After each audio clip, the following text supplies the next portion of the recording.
അയ്യോ പൊള്ളിയോ? പോലീസുകാർ ഒരുപാട് തല്ലിയല്ലേ?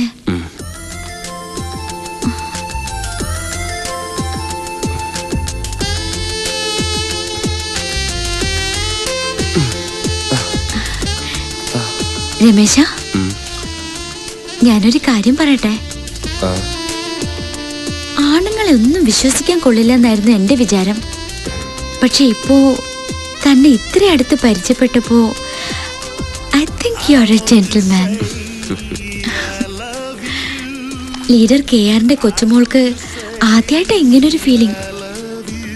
മനസ്സിന്റെ പിടി വിട്ടുപോകുമെന്നൊരു തോന്നൽ. അതുകൊണ്ട് ഞാനൊരു കാര്യം തീരുമാനിച്ചു. തന്നെ ഇനി ഇവിടെ ഇങ്ങനെ നിർത്തിയാൽ ശരിയാവില്ല. ഞാൻ പറഞ്ഞില്ലേ, എന്റെ അമ്മയെ ഓർത്തിട്ടാ. ഇല്ലെങ്കിൽ ഞാൻ എപ്പോഴേ ഈ നാട് വിട്ടേനെ. പേടിച്ചു പോയോ?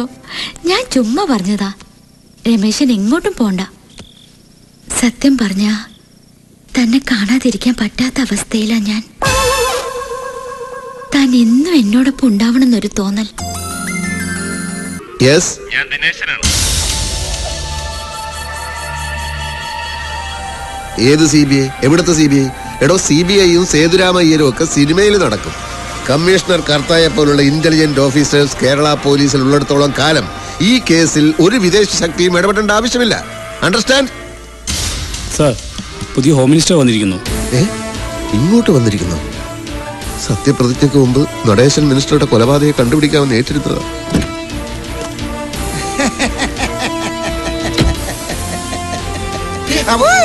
സുഖം തന്നെ അല്ലേടോ സാർ? ഒരു മുന്നറിയിപ്പില്ലാതെ പെട്ടെന്ന് ഇങ്ങോട്ട്.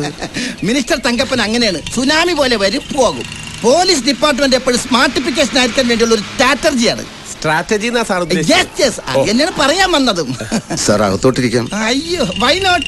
എനിക്കങ്ങനെ തന്നിൽ താഴ്ന്നവരെന്നോ വലിപ്പ ചെറുപ്പ വ്യത്യാസം ഒന്നുമില്ല. എവിടെ വേണമെങ്കിലും ഇരിക്കും. താനിരിക്കും. വാടോ. പറഞ്ഞിരുന്നെങ്കിൽ ഞാൻ അങ്ങോട്ട് വരുമായിരുന്നു.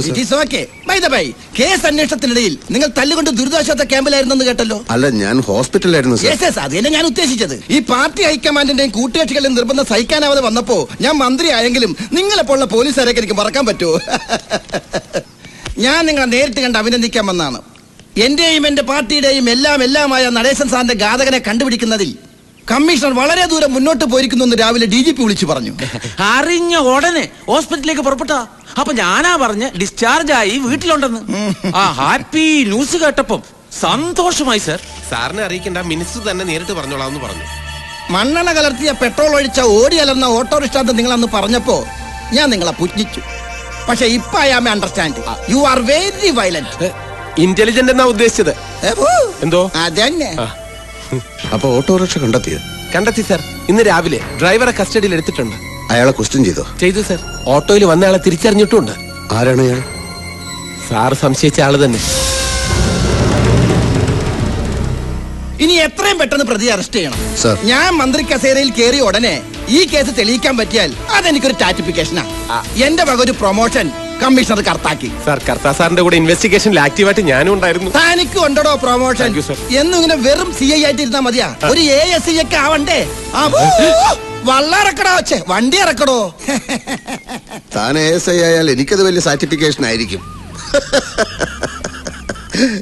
സർ, എന്നെ വിശ്വസിക്കണം സർ. ഞാൻ പറഞ്ഞതെല്ലാം സത്യമാണ്. ഓക്കെ. അപ്പൊ നന്ദിനി മിനിസ്റ്ററുടെ പേഴ്സണൽ ബംഗ്ലാവിൽ പോയിട്ടില്ല, അദ്ദേഹത്തെ കണ്ടിട്ടില്ല, അദ്ദേഹത്തിന്റെ കൊലപാതകവുമായി യാതൊരു ബന്ധവുമില്ല അല്ലേ? ഇല്ല സർ. വിഘ്നേശ്വർ, ഭാർഗവ, അയാളെങ്ങ് കൊണ്ടുവരും. ഇയാളെ അറിയോ?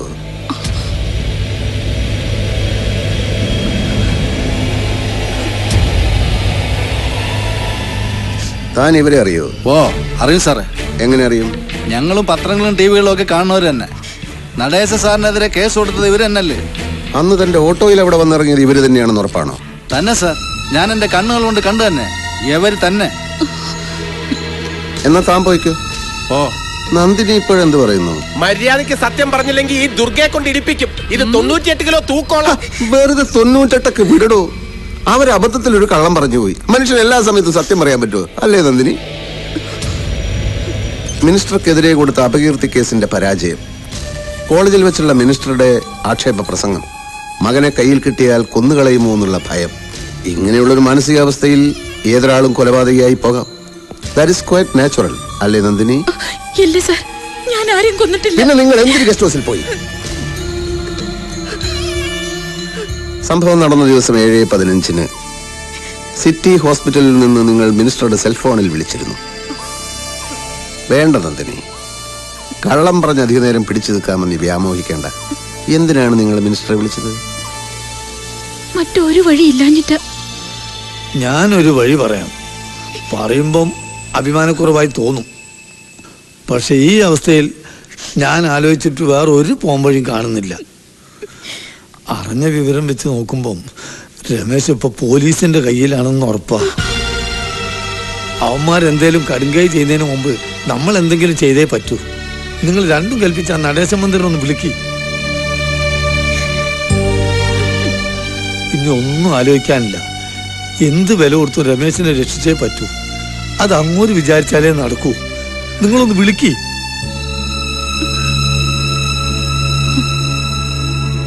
ഞാൻ വിളിച്ചു.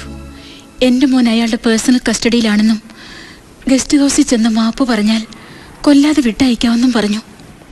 അതനുസരിച്ച് നിങ്ങൾ അവിടെ പോയി. അതിനു മുമ്പ് അവിടെ പോയിട്ടുണ്ടോ? ഇല്ല, പക്ഷെ സ്ഥലം അറിയായിരുന്നു. ഗസ്റ്റ് ഹൗസിൽ ചെന്നപ്പോ മുൻവശത്തെ ഗേറ്റ് അടച്ചിരിക്കുകയായിരുന്നു അല്ലേ? ഓട്ടോറിക്ഷക്കാരനാണ് പിൻവശത്തെ ഗേറ്റ് കാണിച്ചു തന്നത്. അതെ. അകത്തെത്തിയപ്പോഴാണ് അത് നിങ്ങളെ കയ്യിൽ കിട്ടാനുള്ള ട്രാപ്പായിരുന്നു എന്ന് നിങ്ങൾക്ക് മനസ്സിലായത്.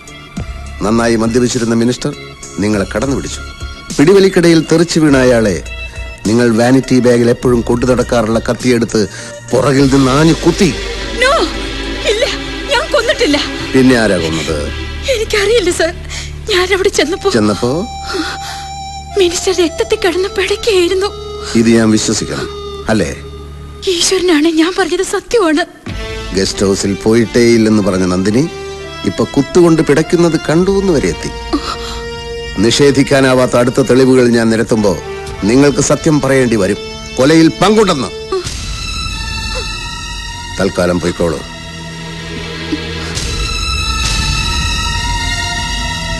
ഇവര് പഠിച്ച കള്ളിയാണ് സർ. സാറ് പെർമിറ്റ് ചെയ്താൽ കൊന്നത് ഇവര് തന്നെയാണെന്നും കൊല്ലാൻ ഉപയോഗിച്ച ആയുധം എവിടെയാണ് ഒളിപ്പിച്ചു വെച്ചിരിക്കുന്നതെന്നും തത്ത പറയുന്ന പോലെ ഞാൻ പറയിപ്പിക്കാം. ഇവരെ അറസ്റ്റ് ചെയ്യണം സർ. ഒരാളെ മാത്രം അറസ്റ്റ് ചെയ്താൽ ഈ കേസിന്റെ ഗതി തന്നെ മാറിപ്പോയെന്നിരിക്കും. എന്ന് വെച്ചാൽ എന്റെ പൊന്നു സാറേ, ഇവരെ അറസ്റ്റ് ചെയ്ത് ഒരു പത്രസമ്മേളനം നടത്തി ഒന്ന് ഷൈൻ ചെയ്യാമെന്ന് കരുതിയതാ. കക്ഷത്തിലിരിക്കുന്ന പ്രതിയെക്കാളും ഉത്തരത്തിലിരിക്കുന്ന സാക്ഷിയെ തപ്പാനാണ് നമ്മുടെ കമ്മീഷണർക്ക് താല്പര്യം. അതെങ്ങനെ പെണ്ണുങ്ങളെന്ന് പറഞ്ഞ അപ്പ സെന്റിമെന്റ്സ് അല്ലേ?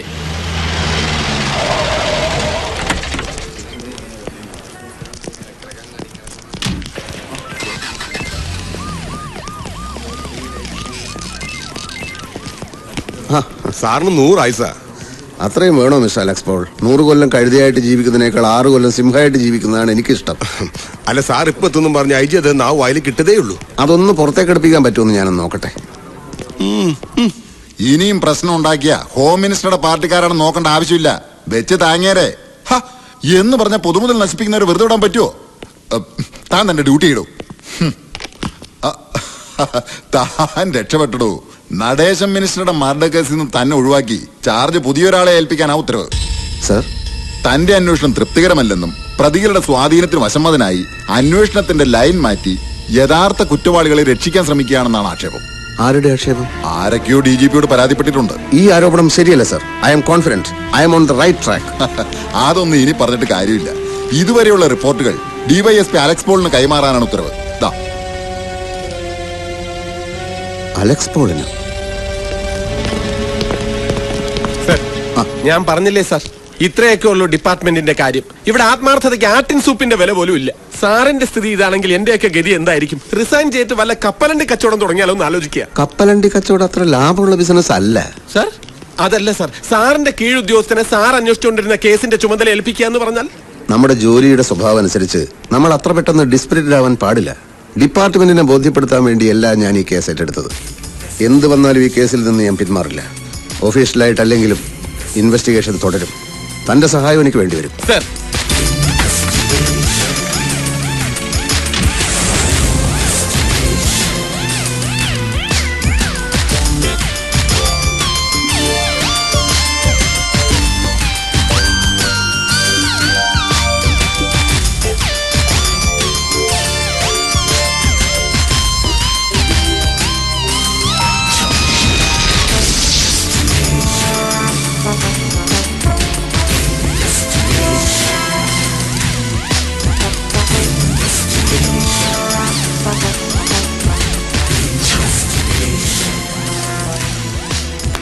ഇത്രയും ദിവസം ആരുടെയും കണ്ണുപെടാതെ രമേശ് ഇവിടെ കഴിഞ്ഞത് ഓർക്കുമ്പോ തന്നെ എനിക്ക് ഞെട്ടല. ഭാഗ്യം കൊണ്ട് രക്ഷപ്പെട്ടെന്നേ ഉള്ളൂ. ഇനി അത് പരീക്ഷിക്കാൻ എനിക്ക് ധൈര്യമില്ല. അതിനിപ്പോ എന്താ ചെയ്യുക? നാഗർകോവിലിൽ മുത്തച്ഛന്റെ വക ഒരു എസ്റ്റേറ്റ് ബംഗ്ലാവ് ഒഴിഞ്ഞു കിടപ്പുണ്ട്. അവിടെ എത്തിപ്പെട്ട പിന്നെ അങ്ങനെയൊന്നും ആരും കണ്ടുപിടിക്കില്ല. എന്തെങ്കിലും ഒരു കള്ളം പറഞ്ഞ് നാളെ മുത്തച്ഛന്റെ അടുത്തുനിന്ന് അതിന്റെ താക്കോല് മേടിക്കണം. അപ്പോ ജൂലി അവൾ എവിടെ നിൽക്കട്ടെ, അപ്പൊ പോലീസുകാർക്ക് സംശയം തോന്നില്ല. അമ്മയെ കൂടെ കൂട്ടാതെ അതിനുള്ള പണിയൊക്കെ നമുക്ക് ചെയ്യാം. ഇത് ലീഡർ KRന്റെ കൊച്ചുമോള മോനെ.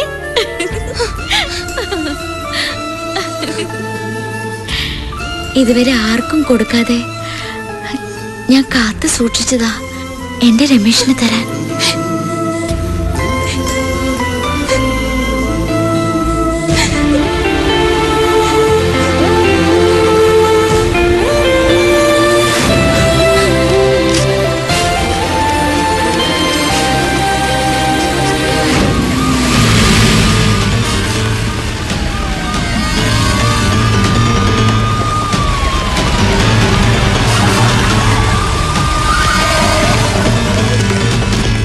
എന്തിനാ വീണ്ടും വീണ്ടും വന്ന് ഞങ്ങൾ ഇങ്ങനെ ബുദ്ധിമുട്ടിക്കുന്നത്? ഇതൊരു ലേഡീസ് ഹോസ്റ്റലാണ്. മാറി കുമ്പിന്ന് മിനിസ്റ്ററെ കൊന്ന ക്രിമിനലിനെ ലേഖയുടെ മുറിൽ ഒളിപ്പിച്ചെന്ന് ഇവിടുന്ന് തന്നെയാ ഫോൺ വന്നത്. ഇവിടുന്നോ? അതെ മാറാൻ. എന്തൊക്കെയാ ഈ കാണുന്നേ? എന്റെ ഈശോയെ. Come on, sir. ആ കട്ടിലിൽ താഴെ നോക്ക്.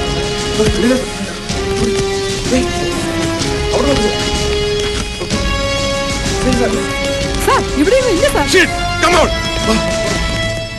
എന്താ കാതറി ആ സമയത്ത്? എപ്പോ? എന്റെ യഹോവേ, നീ കാത്തു. താൻ എന്തായാലും അവിടെ തന്നെ ഉണ്ടാവണം. ഓക്കെ. എന്നതാ പ്രശ്നം? ആ രമേശിന്റെ അമ്മ നന്ദിനി ശ്രമിച്ചു. മാതാവേ, എന്നിട്ട്? തക്ക സമയത്ത് കാതറിന്റെ മോള് കണ്ടുകൊണ്ട് രക്ഷപ്പെട്ടു. മോനെ കിട്ടിയില്ലെങ്കിൽ ചത്ത് കളയുമെന്ന് എന്നോട് പറഞ്ഞിരുന്നതാ. എന്റെ പിതാവേ, ഇനി അവരുടെ ആത്മാവിന് ഞാൻ ഉത്തരം പറയേണ്ടി വരുമോ? ആരായിരിക്കും ഈ രാത്രിയില്?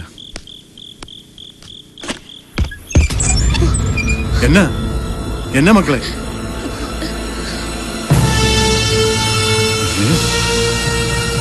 എന്റെ പിതാവേ, ഞാൻ എന്താ ഈ കാണുന്നത്? ആരെങ്കിലും കാണും. വേഗം കേറാത്തേക്ക് കേറിക്കോട്ടെ. എന്റെ കർത്താവേ, ഇനി ഞാൻ ഇവനെ നിങ്ങൾക്ക് എവിടുന്ന് കിട്ടി? രമേശ് ഞങ്ങളുടെ മുറിയിലാ ഉണ്ടായിരുന്നത്. എന്നു മുതൽ? മിനിസ്റ്റർ കോളേജിൽ വെച്ച് തല്ലിയ അന്ന് മുതൽ. മേരി പൈസും കൂടി അറിഞ്ഞുകൊണ്ടാണ്? മേരി മാഡത്തിന് അറിയില്ല. മറ്റു പിള്ളേർക്കോ? ഞങ്ങളുടെ ഫ്രണ്ട്സില് 1-2 പേർക്ക് മാത്രം. പോലീസ് വന്ന് പോയേ പിന്നെ ബാക്കിയുള്ളവരാരും പേടിച്ചിട്ട് ഞങ്ങളുടെ റൂമിന്റെ പരിസരത്ത് പോലും വരാറില്ല. നിങ്ങളെ ഞാൻ സമ്മതിച്ചു